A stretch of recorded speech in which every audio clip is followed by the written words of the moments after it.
What them haters talking about?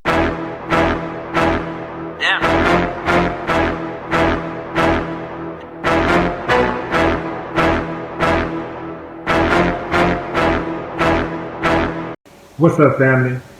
A Boston woman thought she came up when she discovered a $90 a night apartment in New York City on Airbnb. Rachel Valerio said that she went to the apartment complex and she had no idea that she was staying at a New York City Housing Authority complex in Chelsea. She said that there was a roach trap by the bed and the place smelled like gas. She called in, man. She said, man, I can't take it. I gotta let the news know about this. And she put them on blast. But she seemed to take it in stride a little bit because she said that she felt bad for that she was staying at a facility that was supposed to be for low-income people that were struggling. You can take that one or two ways. I'm going to take the high road on this. I'll give her the benefit of the doubt that she didn't want to take advantage of the poor. In any event, sister got hoodwinked, pun intended. Now, this is something that happens more often than people think. But this is what I don't understand. All she had to do is a quick Google search, and she would have realized that she was staying at a housing complex. She would have realized that it was a housing authority complex. Like, if she look at where she is in New York City, but I get it, and some people, they don't know, they're ignorant to New York. They don't really know what's going on. But I read some of the reviews and stuff, and I guess it could have been a lot better. It could have been a lot worse. The projects that she ended up staying in could have been a whole lot worse. But $90, is that cheap? New Yorkers, y'all chime in. Is that cheap for Chelsea? $90 a night. That just anything seems expensive to me in New York. I know New York City is expensive. So I can't see what $90 would be considered cheap. Some people were saying that was cheap. But y'all let me know.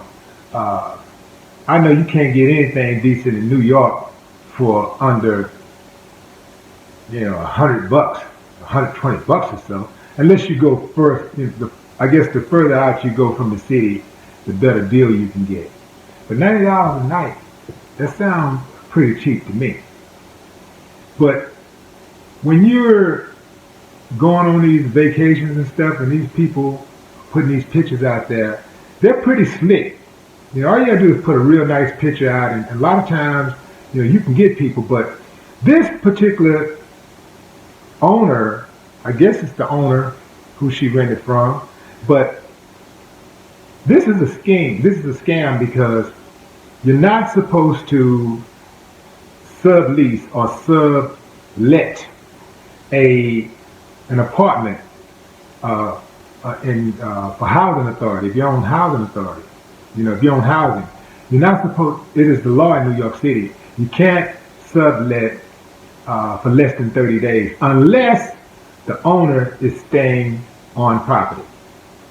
So they're saying all around that this is a scheme anyway. It's a scheme, it's a scam off the rip. And I'm sure that the owner is going to have to pay some price because this is really not just a national scandal. It's actually an international scandal since Airbnb is international. So people are talking about this not just in the United States, but they're talking about this particular case abroad. So we'll see how that turns out. I'm assuming at the very least she's going to get kicked off Airbnb because they say they made a call to her and she was like, I don't know what you're talking about, and hung up the phone. So we'll see how that goes.